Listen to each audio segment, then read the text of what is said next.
Hi guys, and welcome back to the 10-day Stock Market Masterclass of InvestorWise, where we are going to study everything that you need to learn about stock market investing. And for this day 4, let's get our hands dirty. Let us explore how to buy and sell shares of stocks and the terminologies and factors that you need to know to execute your first trade. Kapag financial freedom ang pinag-uusapan, you need to learn new things. This is InvestorWise, and always remember, it pays pretty well. If you have already watched days 1 to 3 of this 10-day Stock Market Masterclass of InvestorWise, well, thank you very much and well done for still making it this day 4. We do really hope that you are starting to get a hang of this stock market investing and you now feel quite confident to start your investment journey with stocks. Now, if you already watched this series from day 1 till this day 4 but you haven't subscribed to our YouTube channel, we humbly ask you to please hit the subscribe button right now down below and of course, the notification bell. That's the only tuition that we are asking from you since we are giving this amazing masterclass for free. But if this is the first video that you ever watch in this masterclass, we highly encourage you to pause this video for a while, click on the link for the day 1 up here until it leads you back to this day 4 video. Now, in the previous video on day 3, we talked about the 4 stock investing tools that we highly recommend that you start using, especially if you are a beginner. Now, for this day 4, since you already know the basics of shares of stocks, you already have the choices on whose stockbroker would you open an account with, and as I've mentioned, you now have the tools that you can use to practice your stock investing skills. On this day 4, we will look at the entire process of buying and selling shares of stocks. What are the steps involved in buying and selling stocks of a publicly listed company, and what are the things that you should remember to execute your orders properly. Now, every attempt to either buy or sell a share of stock in the stocks exchange is called an order. Okay? Just like when you pick a meal that you want in a restaurant or a fast food chain, you will try to place an order. But of course, every order is subject to several factors like the price of what you are ordering, the availability of that thing that you are ordering before you can execute or fulfill that order. Now, each of the online stock brokerage platforms that we mentioned in day 2 have their own step-by-step process of placing and executing an order. For example, in PhilStocks here, once you log in, you will instantly see the buy and sell button on the right-hand side of the screen, and all it takes is for you to click that, say, buy button, okay? Put the ticker symbol of the share of stock that you are eyeing to buy, indicate the quantity of your order, and then click buy and wait for your order to be fulfilled. I think that's quite easy. Nothing much different from ordering a milk tea from GrabFood. Meanwhile, COL's interface would require you to first go to their trade tab and then click enter order, search for the ticker symbol here, and then you will be facing quite a lot of details that are quite confusing if it's the first time that you try doing this. Well, to be honest, buying and selling shares of stocks is just a very straightforward process. But there are quite a number of terminologies involved in a trade, just like what you saw in the COL interface, that might confuse you if you are a beginner in stock market investing.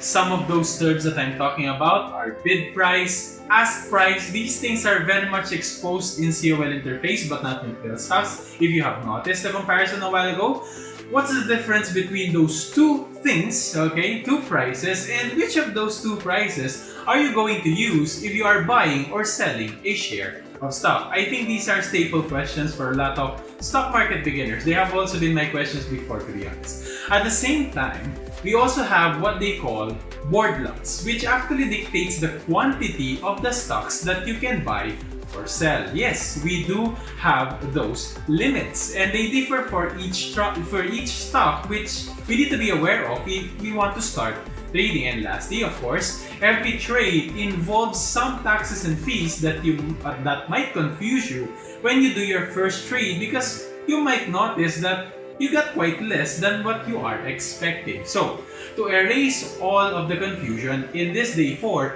we are not just going to teach you how to place your buy or sell order. Because honestly, that's as simple as choosing a stock and then clicking the buy or sell button. So we don't need an entire episode for that. In this day 4, we are going to differentiate each of those terms that I just mentioned a while ago to help you in executing correct and faster trades, especially that stock trading is quite a time-sensitive type of investing activity. Sounds like this is going to be another jam-packed episode, so let's get started. First question. Why are there so many prices that involve a share of stock? As I've said a while ago, we have a bid price and we also have an ask price. And actually, there is even a third price involved, which is called the current price. What's the difference? Let's start with the current price, which is most probably the very first stock price that you will encounter if you are monitoring the price of a specific share of stock. The current price of a share of stock is what you usually see when you look at a stock information, but sadly, this price is not exactly going to be the price that you will be able to buy a specific stock, and it might not also be the same price that you can sell a stock that you own. The current price of a stock actually represents the last traded price of a share of stock in the stock market, meaning it's the latest price that the stock has either been bought or sold. I repeat, bought or sold, past tense. Even though it's called current price, it actually represents a historical price, a price that was already settled before, which does not necessarily equal to the price that is currently being demanded from it if you are buying that stock, or it's not also the price that you can demand for it if you are selling that stock. But of course, you can use this current price as a baseline for what they call bid and ask price, which are actually the real deal when it comes to actual trading in the stock market. Let's start with the term ask price, which is actually the price that you should be looking for if you are buying a share of stock. When we say ask price, it represents the lowest price that sellers are willing to take for the share of stock that they sell. Mind you, I just said lowest price. Of course, in a stock market, there are a lot of buyers and sellers. Imagine that you are in a wet market. Of course, there are a lot of sections in that market. There's a section for meat products, there's a section for seafood, for veggies, for fruits. Okay? In the stock market, those are what we consider as industries: mining, oil, retail, property development. Now, say you want to buy some chicken, or in the stock market, you want to focus on property developers. Of course, a chicken has several parts. We have wings, breast, drumstick, thigh, some sort. Okay? In the retail industry, we have several publicly listed companies as well, like Ayala Land, SMDC, and Double Dragon. Say you want some chicken wings or SMDC shares. Now, of course, in the meat section of that wet market, there are rows of meat vendors who are selling chicken wings at possibly different prices. Same with stock market. There will be hundreds or thousands even of investors who are selling their SMDC shares who are demanding different prices. It all depends on how much they bought it before and how much do they think their stock is now worth. Now the question is this: from whose seller are you going to purchase your chicken wings? Whose seller are you going to purchase your SMDC shares? Well, of course, you can buy it from any seller that you want to deal with. But if you are a wise buyer, of course, you will opt for the best price, meaning the lowest price. The good thing here is that you don't need to browse for a long list of sellers just to get the best price, because the stock market itself will do it for you. The stock market itself is going to sort all selling price of all stock sellers of that particular stock that you are eyeing to buy and sort them from lowest to highest. And the lowest price currently being offered will be the latest ask price of that stock. But you need to be quite quick on that because the ask price may change in just a matter of seconds. For example, the lowest price of a Jollibee share being sold is, say, 190 pesos. So this is going to be our latest ask price, which comes from a seller who is selling, say, 10,000 shares that he owns. As you are thinking quite deep, if this is the ask price that you want, someone just bought 5,000 of those shares, then another 3,000, and by the time you hit the buy button for 2,000 shares that you want to buy, there are only 1,000 remaining of those shares selling at 190 pesos. If that's the case, then you will only be able to buy 1,000 of those Jollibee shares for 190 pesos each. And the rest of your order, they could be at 191 or 193 per share, which could be the next ask price in the list. Now, same logic goes when it comes to what they call bid price, which is going to be the stock price that you will be concerned of if you plan to sell the shares that you own. When you sell the shares that you own in the stock market, it's going to somehow be quite similar to an auction. You don't usually dictate the price, okay, just like in the auction. Instead, your buyers will. But it's up to you which of those buyers will you close the deal with. Though I expect that it will be with anyone who, of course, offers the highest bid. Okay, that highest price or highest bid is what we call the current bid price. And same logic with the ask price, the stock market is also arranging the price of all offers to buy from investors, but this time it's going to be from highest to lowest. The logic is very simple. Bid price and ask price represent the best price for you, okay? Not anybody else but you. So if you are buying shares, okay, you are buying shares, the market is going to give you the lowest asking price. And if you are selling, the market is going to give you the highest bid price for your stocks. Buying, how much do they ask for you or from you to buy that stock? Which you want the cheapest, of course. Selling, how much would bidders be willing to pay for what you sell? Which of course you want to be the highest. Very simple. Now, if you are going to notice, the ask price will most of the time be higher than the bid price. And this difference between these two prices is what we call the spread. Why is that so? Why does that happen? For example, if the last traded shares of stock of Jollibee is at 189 pesos per share, so that's the current price, okay? And the stock price is going upward, meaning the demand is high and a lot of people are interested in owning JFC shares. Sellers will of course demand for a higher asking price, say 190 pesos per share, because they know that the market is willing to pay more for that stock since the stock price is rising, which means potential gains of whoever will be for whoever owns them. Now, remember that 190 peso ask price is just the minimum. If you are buying a stock and you fail to get that price, you may be required to pay more, since the next ask price, which is in line, would be either 191, 193 pesos, and 195.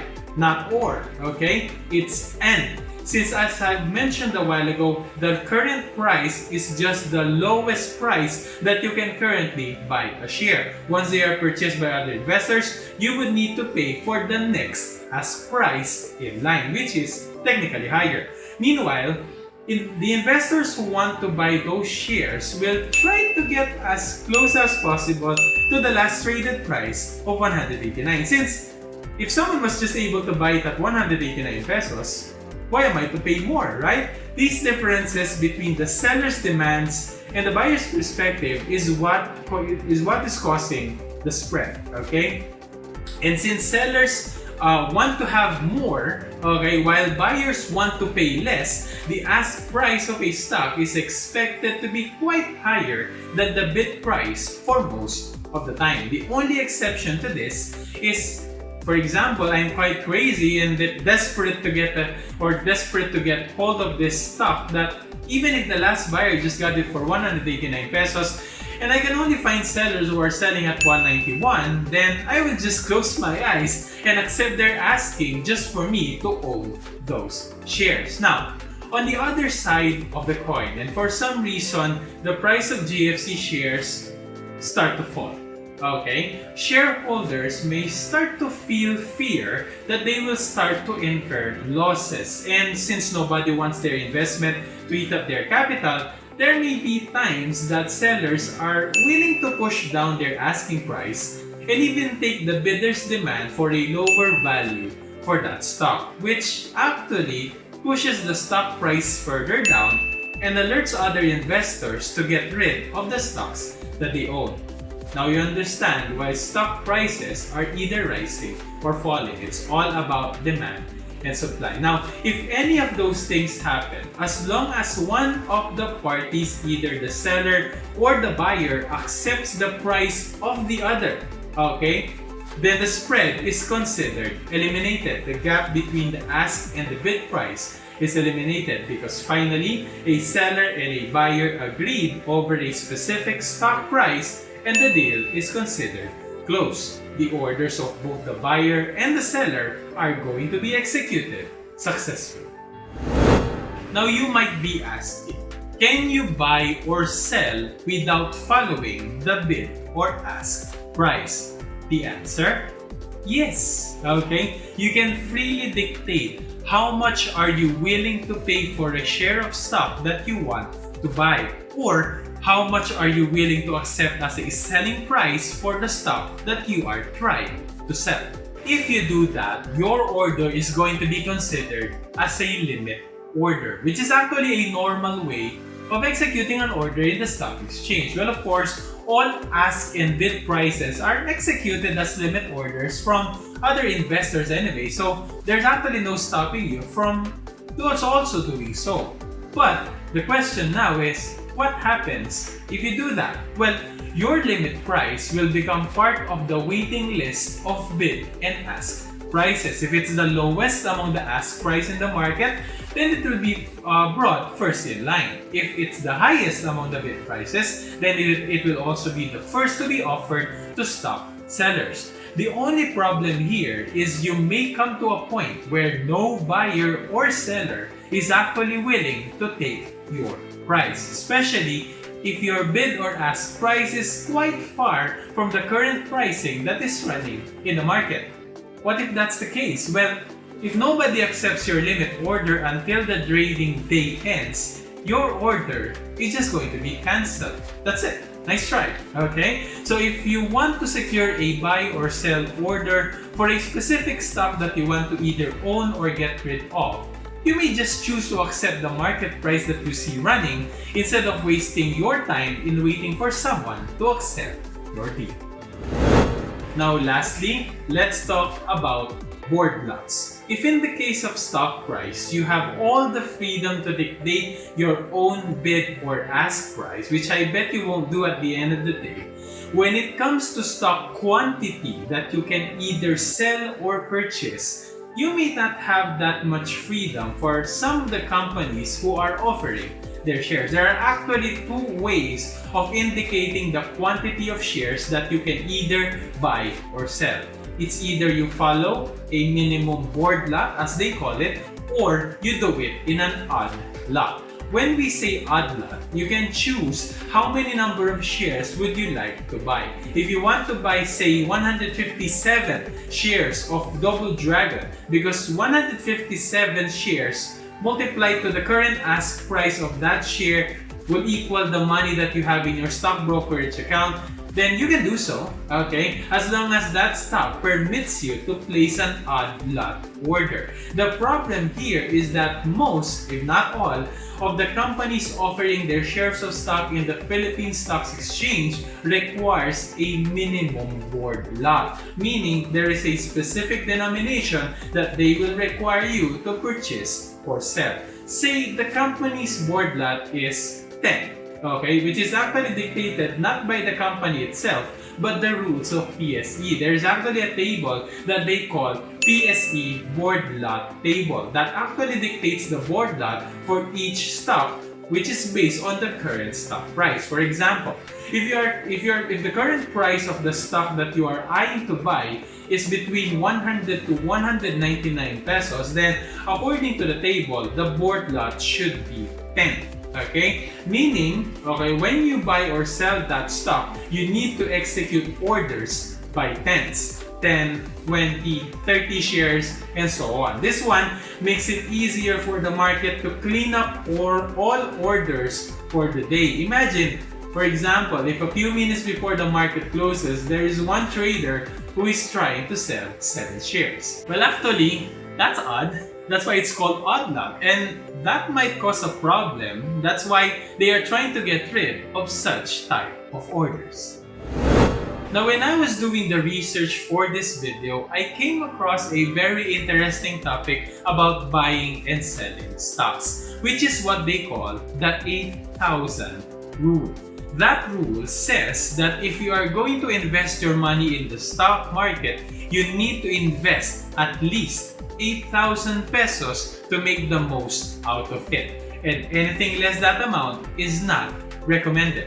Why is that so? Because of taxes and fees. As I have already mentioned in day 2 of the Stock Market Masterclass, every order that you execute, whether buy or sell, involves taxes and fees. To be specific, whenever you buy or sell a stock, you need to pay the following fees. You need to pay 0.25% for broker's commission, 12% VAT for that commission, okay, and then you will also need to pay 0.005% of PSE transaction fee, 0.01% of SCC fee, and if you are selling a stock, you will also need to pay a sales tax of 0.6%. That's quite a lot of fees that you need to catch up from your gains. That's why you cannot afford to execute several mini trades. Not recommended, since it's going to be costly at your end. Now, you may also remember that on day 2, we mentioned that the broker's commission does not go lower than 20 pesos. And that's where the 8,000 rule was actually derived, because if you are going to invest any amount below 8,000 pesos, the broker's commission that you need to pay will be fixed at 20 pesos. This is the reason why stock market advisors don't recommend any stock trade, either buy or sell, that is below 8,000. Because imagine if you try to buy 4,000 pesos of shares today and then another 4,000 pesos of shares next month, you will be paying twice the commission instead of just buying it one-off. See? I told you, this is going to be another jam-packed episode, and we really hope that you learned a lot of things again in this day 4 of the 10-day Stock Market Masterclass of InvestWise. Make sure that you are subscribed to our channel by clicking the subscribe button right now down below, and of course the notification bell so you get notified once our day 5 video is released. And speaking of day 5, on day 5 of the Stock Market Masterclass, let us examine again stock charts. We will explore the different parts of a chart, which is going to be a prerequisite topic for day 6, where we are going to teach you how to set up and read stock charts. So make sure that you are present on day 5, and as I've said a while ago, make sure that you are subscribed to our channel so you won't miss any episode that we are going to release here in the Money Diary channel. So again, thank you very much for joining us in this day 4 of our Stock Market Masterclass. I'm Migs, I'm your Cashflow Management Coach, and this is your 10-day Stock Market Masterclass of InvestWise. And always remember, it pays to be wealth wise.